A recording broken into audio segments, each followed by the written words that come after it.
Good evening. Welcome to 30 Letters in 30 Days. We're on letter number 25. And good news, the booklet has gone to print. Yes, get your very own physical copy that you can hold in your hands, and you can even read it on Shabbos, of 30 Letters in 30 Days. For more information, go to the website, 30letters30days.com. All right. Tonight's letter. Let's jump right in. Baruch Hashem, Hey Ear, Tavshin Yud Tes, Brooklyn, Baruch Hashem. Last night's letter was also Hey Ear. Same date. The Rebbe wrote both those letters on the same day. And it starts with Bracha V'Shalom, which means that the Rebbe is writing to a woman. Okay. Let's see. Oh, somebody wrote in the chat, I already ordered it.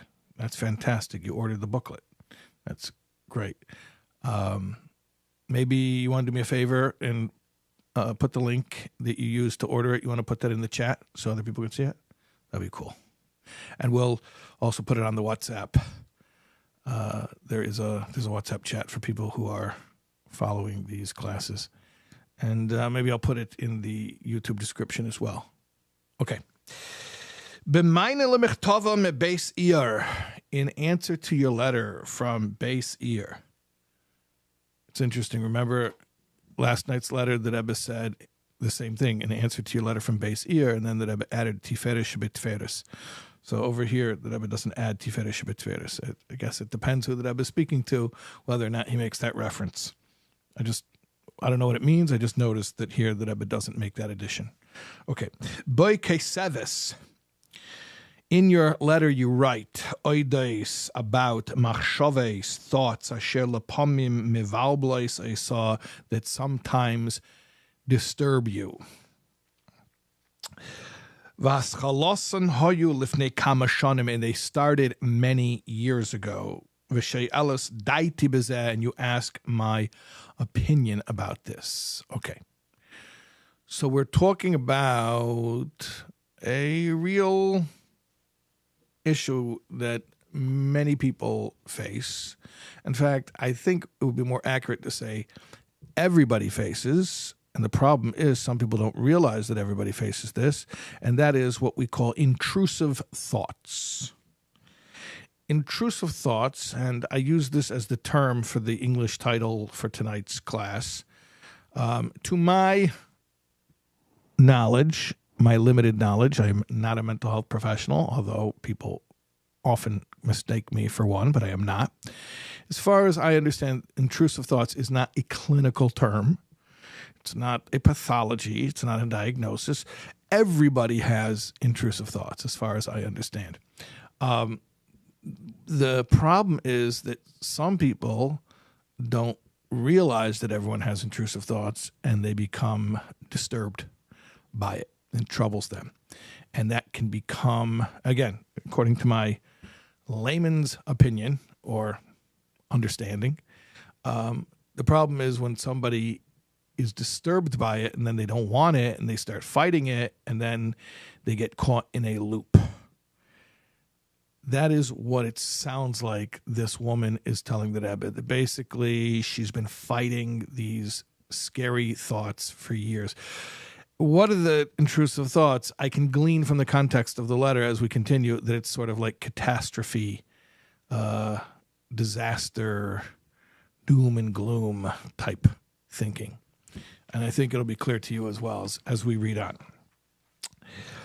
Umuven v'gam poshet. Shaborer hu she'ein bahen kol mamash mitzias klal klal. That's a very forcefully worded sentence. It is understood and it is also obvious that it is clear, that it is certain, like that these thoughts have no substance whatsoever at all. There's a lot of modifiers. There are a lot of modifiers there just really amplifying this point. That this is totally baseless. These thoughts are totally irrelevant. There's no basis to them whatsoever. In other words, she's probably somewhat worried that maybe it's a premonition of something. I mean, that's what it sounds like from context, that some people take their catastrophic cogitations seriously. And I don't mean that dismissively or I don't mean to sound glib, but what happens is, rather than realizing this is just the equivalent of a hiccup in your brain and you need to ignore it, sometimes people take it very seriously and they think, oh no, there's some ominous foreboding and my brain is trying to tip me off to it. And at any rate, she's taking it seriously, and it's really disturbing her. So the Rebbe says there's no basis to it. These thoughts they have no validity, zero, like none whatsoever. Ubevadai gam hi atzma nechacha bezeh, and you certainly also can testify to this. You have witnessed this. You know that these thoughts have absolutely no base. And how do I know that you know? What's the proof? Shaharei me'oz hischilu amachshaves. From the time that the thoughts started, meaning she said it's been many years already she's been having the thoughts. Rosa chasdei Hashem yisborech u'birchase b'peil b'muchash b'binyan bayis b'Yisrael al yisaydi ha'Torah v'mitzvah. You have seen Hashem's kindness in your life, specifically in the form of His blessings, to actually build a Jewish home based upon a Torah life. This is one of the most foundational things. This is the mainstay and one of the most important things about the life of a Jewish man or woman. So here's the deal. You've been having these catastrophic thoughts for how long? For many years. Okay. Well, during those years, you've been having catastrophic thoughts, but your life's been going pretty well. So you're going to tell me, oh, now it's really going to happen. Now the scary stuff that I'm thinking about, now is really, why is it going to really happen now? We already have a chazaka. We've already established a pattern that for years already you're having catastrophic thoughts, but for years already your life's going well at the same time. So what does that show us? That these thoughts have no basis. That's it. Nothing bad is happening. There's no basis to this. Nothing bad is happening. To the contrary, you've been having a good life and you're going to continue having a good life.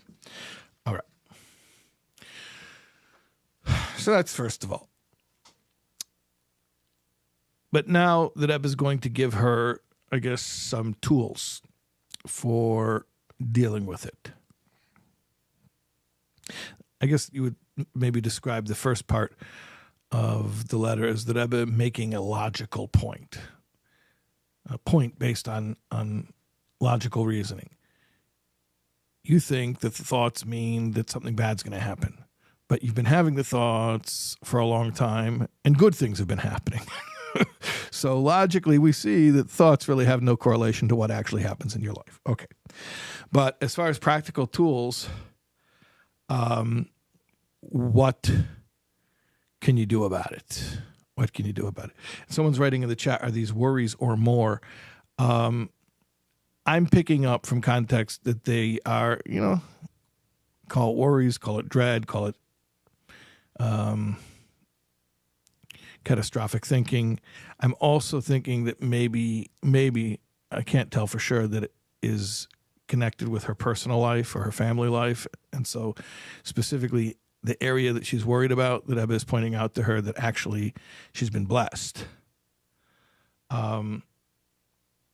So that's it. And someone's writing in the chat more questions. I don't know if they were like visualizations or anything like that. But different people think differently. Some people don't even picture things in their brain. Some people only have a narrator voice in their brain. Some people are the opposite. They don't have that internal voice. I don't think that's really relevant. What forms the thoughts take. The point is they're scary thoughts, and the Rebbe first makes a logical argument, which is it's been years that you're having the scary thoughts, but your life is going well. So there you see how much the thoughts are baseless. All right. Practical tools. Practical tools. When it comes to things that have to do with thought, thought is a funny part of life. It's so slippery. Thought is so slippery. Action is a lot easier to get a handle on. Quite literally, it's tangible, and it's easier to not do something. It takes it takes more effort to not think something. And how do you successfully not think something? Because your mind is constantly thinking. So it is more challenging. So what's the solution when you're dealing with machshava, when you're dealing with thought? The very first piece of advice, and it's interesting that Rebbe calls it first, Rishona, meaning there may be other tools as well, but the very first one, the biggest one, he hesach hadas. Hesach hadas is a word that we've had earlier. Do you remember the letter to the young man who had guilt about some indiscretions, about some inappropriate behavior that he was that he indulged in, and he was feeling guilt about it, and the Rebbe told him hesach hadas, hesach hadas. I haven't read every letter in Igros, but it seems to me anytime that Rebbe mentions hesach hadas, it is speaking about one of these two scenarios, either like the previous letter. I don't mean previous, like literally the last one that we read, but here, maybe I'll pull it up and I'll let you know what that letter was called. The one with the young man who was distraught about his guilt. Tshuva with joy, letter number 3. Was that the one? Tshuva with joy? No. It was the next one. It was letter number 4, overcoming fears. No, I'm sorry. Maybe I'll just read all of them. That wasn't it.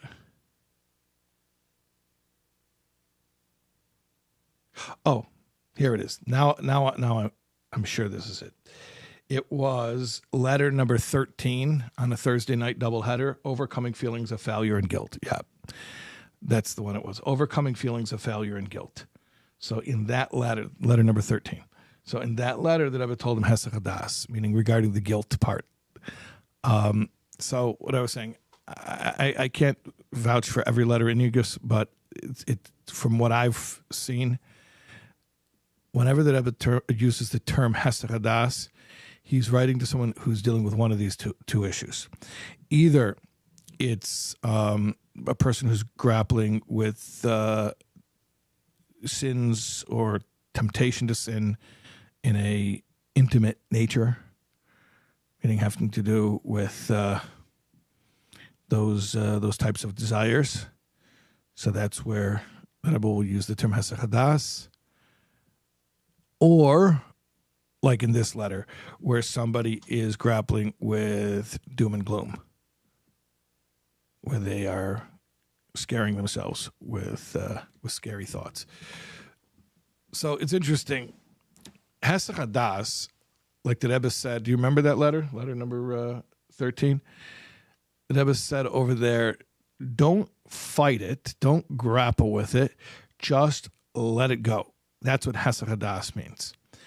Similarly, the Rebbe says over here the exact same thing, or effectively the exact same thing. Let's read on. So hesach hadas is the solution. Ein inyonai, that does not mean lilchaim ima machshava bilti ritzuya, to fight with the undesirable thought, ella, but rather lahafnis es machshava leinyan acher, to think about something else. In other words, when this thought comes to mind, some scary, foreboding, ominous thought, don't try to say to yourself, oh, no, that's not true. No, it's not going to happen. Don't dignify it with a response, because the way that these disturbing thoughts work is if you engage them in any way, they just pull you in deeper. It's like quicksand. The more you struggle, the faster you slide in. So the Rebbe says, do not fight these thoughts. Don't respond to these thoughts. Rather, just move on to something else. Think about something else without engaging the negative thought at all. And the Rebbe says, and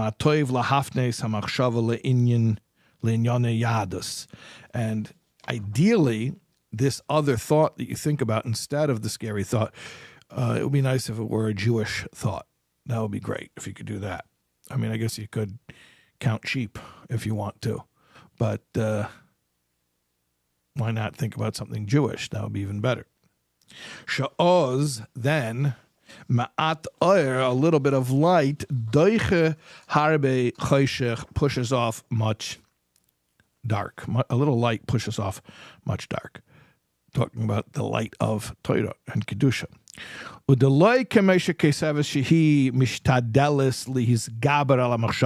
Not like you write to me that you try to overcome the thought. Don't do that anymore. Cut that out. Fighting it is the opposite of hesach hadas. It's the opposite of averting your mind. So don't do that anymore. She writes that she's been struggling with it. And the Rebbe is telling her, yeah, that's exactly what I'm telling you not to do. Remember those Chinese finger traps when you're kids? A little straw basket, the woven little basket, and you put your finger inside on each end, and then you try to pull your finger out, and then it gets tighter, and you can't pull your finger out, right?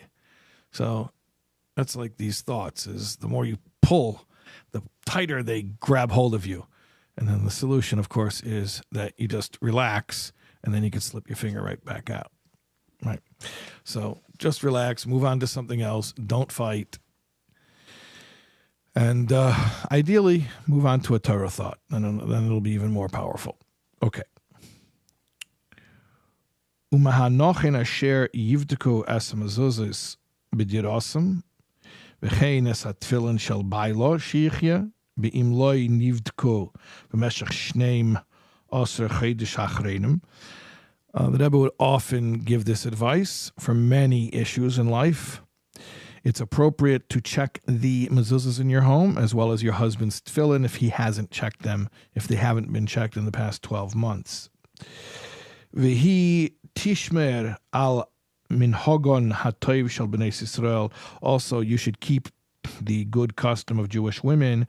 Lahafresh litzdaka kenem adlokas and neres b'chol erev Shabbos ve'erev Yom Tov.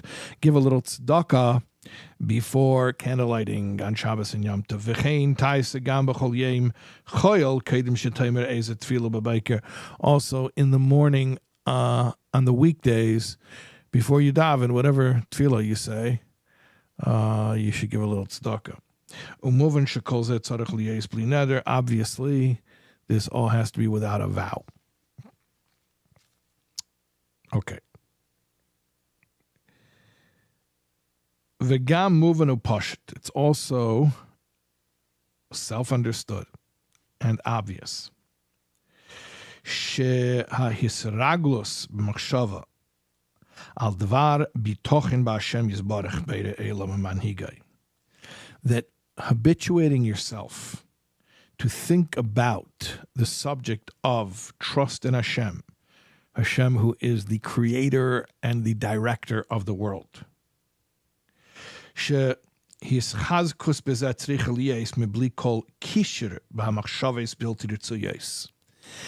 thought that you're having has to be separate from the negative thoughts, without any connection to the negative thoughts. I'll explain what that means in a second. Because after all, you're supposed to avert your mind from those negative thoughts. Rather, you're thinking about betochen because that's just what Jewish people think about. And that's going to add to the blessings of Hashem in everything, success in everything that you need. Okay, let's unpack this a little bit. When you're thinking about betochen, there are two levels that I think you can understand this paragraph on. Okay, so first of all, when you think about your trust in Hashem, Hashem's so good, Hashem's so reliable, Hashem knows what's best for me, let go, let God, Hashem is going to take care of me. Okay, when you're thinking about that, don't do that in a way where it's a response to the catastrophizing thoughts, because you're supposed to not think about the catastrophizing thoughts. So by thinking about the betochen in a way where it's like a response to your scary thoughts, then you're actually not averting your mind from them. You're actually thinking about them, even indirectly. So that's one level. But there's another level, I think, that you can take from this paragraph. And that's where the Rebbe is saying that when you think about B'tochen Hashem, you should think this way, because this is the way a Jew is supposed to think. Right? What are the words that the Rebbe uses? That Ki im hashkafas ha'olam Yehudis miseirosis. This is the way that a traditional or observant Jew thinks. This is just the way a Jew is supposed to think, okay? In other words, this is a little bit deeper level, but don't use this beautiful concept of bitochen as don't denigrate it, don't use it as your emergency response to your problem. B'tochen in Hashem shouldn't be viewed as something you're using because you have problems. In other words, and if you wouldn't have these problems, what? You wouldn't think about b'tochen? If you wouldn't have these problems, you would still think about b'tochen. Why? Because it's just how a Jew thinks. So don't turn it into don't cheapen it that it's sort of a troubleshooting type of thing where it's only being used because Nebuch, I have to because I have these problems. So unfortunately, I'm going to have to use b'tochen. That's what I have to do. No, b'tochen's a beautiful thing, and it's worthy in and of itself of being something that a Jew thinks about all day long, not as a response to any problem. So the Rebbe is basically telling her that the Hesach Hadas isn't just a practical thing. It's also in principle. In principle, I don't want your betochen to be your substitute for your problem. I want betochen just to be the way you view life, because that's the way a Jew is supposed to view life. You get what I'm saying? You understand the point? I think it's a little bit of an edel point, a little bit of a subtle point, but yeah. Okay. Maskira b'michtava sha'avda b'shetach ha'hira'a k'begeres de seminar.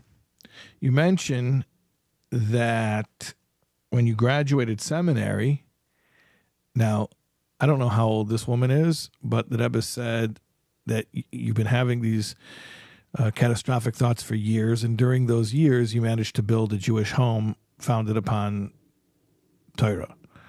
So I know she's been married for a few years, so I don't think she's fresh out of seminary anymore, and maybe she's been married for many years. For whatever reason, she mentioned in her letter to the Rebbe that when she first got out of seminary, presumably she's talking about when she was still single, that she was working in education. She was a teacher. And now she's been married for a number of years. So the Rebbe says, you mentioned that you used to be a teacher, right, when you came out of seminary.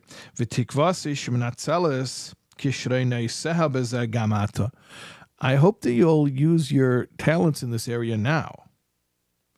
If you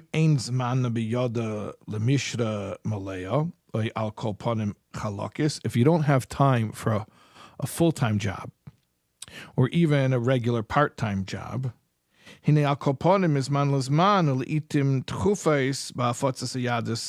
המסיירוסיס בכלל ובשיחה נויה וקטנה בייחוד שהרי דרישס והכרח השאhi בזו. And then at least I hope that from time to time, I don't know, maybe like be a substitute or something. When they need a substitute, you come in. But at least from time to time that you'll be involved in education, Jewish education, and especially with the youth, because that is the call of the hour. That is what is really urgently needed. The Rebbe doesn't say that there's any connection between in the previous paragraphs. It could be that there isn't a connection, but I do think it's interesting. You know, everything is, on some level, it's connected. That the Rebbe is telling her that he starts in the beginning by saying these negative thoughts have no basis. The proof is you've been having negative thoughts for a long time and your life's been going well, Baruch Hashem, for a long time. Okay. Then the Rebbe tells her what to do about it. Hesach hadas, don't think about it, don't fight it, don't try to resist it, just think about something else, preferably a Torah thought.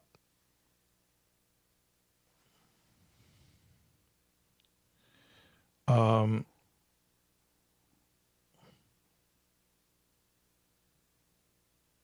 getting an error.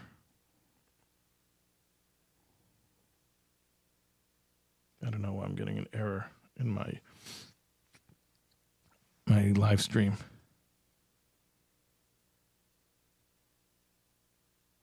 Okay. Hopefully this is coming through. We'll deal with it later. I'm going to finish up here. And then the Rebbe finishes off by saying that you should get involved in teaching again. Again, I'm not sure that this is really connected, but it seems to me that there could be a connection, which is, you know, remember that Rebbe said, what letter was it that we read about the importance of using your talents? Which letter was it? Where the Rebbe talked about the need to use your talents. You need to use one's talents and influence, letter number 5. So remember, I think over there that Rebbe said that if you misuse a talent and use it for something negative, we all understand how damaging that is. But some people think mistakenly that if you don't use a talent, you just neglect to use it, then that's neutral, that's nothing. And the Rebbe says, actually, it's not true. If you have a talent that you could be using and you don't use it, it causes dysfunction. It causes a disruption in the world, and God forbid, you know, also in oneself. So I don't know if this is what the Rebbe is saying here, but certainly it makes sense based on other things we know that Rebbe told people, that if you have an ability and you're not using it, you know, it can cause issues. So the Rebbe is encouraging her to get busy using her talents. With blessings for good news. You should give me good news in all of the above discussed. And I'm getting error messages on the live stream, so we're going to wrap up, and we will see you tomorrow night.